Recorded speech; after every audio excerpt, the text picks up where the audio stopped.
Allons un petit peu plus loin dans notre analyse des fonctions. Alors, supposons que j'ai besoin de trouver le point de rencontre entre deux droites, c'est-à-dire par exemple la droite de x plus 3 et une seconde droite, moins x plus 6. Faites bien attention parce que moins x plus 6, on se souvient que le signe ici, c'est une soustraction. Et ici, c'est vraiment le signe négatif. Pour tracer la droite moins x plus 6, je vais utiliser le signe négatif, moins ensuite le bouton variable, donc moins x plus 6. Le plus 6, on peut l'utiliser directement. Donc, j'ai la droite de x plus 3, j'ai moins x plus 6, et je veux voir dans mon graphique ce que ça donne. En appuyant sur la touche graphe, je peux déjà avoir un bon aperçu que le point de rencontre va se situer environ ici. Je peux déplacer mon curseur et essayer de venir estimer le point de rencontre. On se souvient que, étant donné que c'est graphique, la calculatrice ici va faire une estimation. Je pourrais zoomer, donc me rapprocher, voir un peu ce qui se passe au niveau de ce point de rencontre-là, mais j'ai d'autres astuces. Premier truc, évidemment, ce serait de faire un zoom, de se rapprocher et d'avoir une idée plus précise. Deuxième technique, on pourrait utiliser la table de valeurs, c'est-à-dire que la calculatrice est en mesure de me donner la table de valeurs des deux fonctions. La table ici, c'est dans les deuxièmes fonctions, donc je vais venir appuyer seconde fonction graphe pour aller chercher table de valeurs. Avec cette table de valeurs-là, je vais être capable de faire une analyse, c'est-à-dire que quand le x vaut 0, le y de la première fonction vaut 3 et le y de la deuxième fonction vaut 6. Allons voir du côté du graphique. Donc, quand le x vaut 0, première fonction, son y vaut 3 et la deuxième fonction, son y vaut 6. Je vais retourner dans la table de valeurs, donc deuxième fonction, graphe.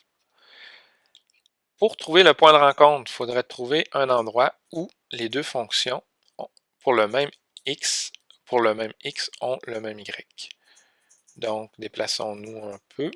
Dans ce cas-ci, quand x vaut 1, ça veut dire quoi? C'est que la coordonnée 1, 5 est pour la première fonction coïncide avec la coordonnée 1, 5 de la deuxième fonction. Je sais que le point de rencontre va donc être à exactement 1, 5. C'est bien, mais on peut aller un petit peu plus loin au niveau de notre analyse, c'est-à-dire que vous avez une autre option, c'est-à-dire on peut demander à la calculatrice de calculer directement le point de rencontre. Cette option n'est disponible que sur certains modèles par contre.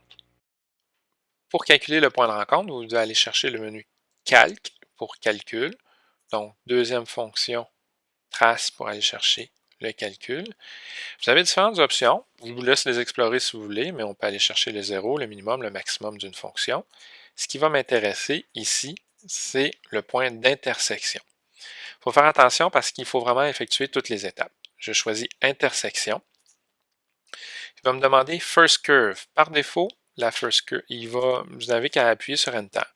Première courbe, première droite, dans ce cas-ci, y1 de x plus 3. Dans le fond, appuyez sur Enter une première fois. Second curve, donc la deuxième fonction, c'est moins x plus 6. Vous appuyez encore une fois sur Enter. Et on va vous demander guess, c'est-à-dire de venir estimer à quel endroit est-ce que vous allez retrouver le point de rencontre. Déplacez le curseur le plus près possible, ça va permettre à votre calculatrice d'être plus efficace. Et vous appuyez sur Enter. L'intersection calculée, encore là, on parle d'une estimation, mais on est pas mal certain d'arriver à une valeur juste dans ce cas-ci.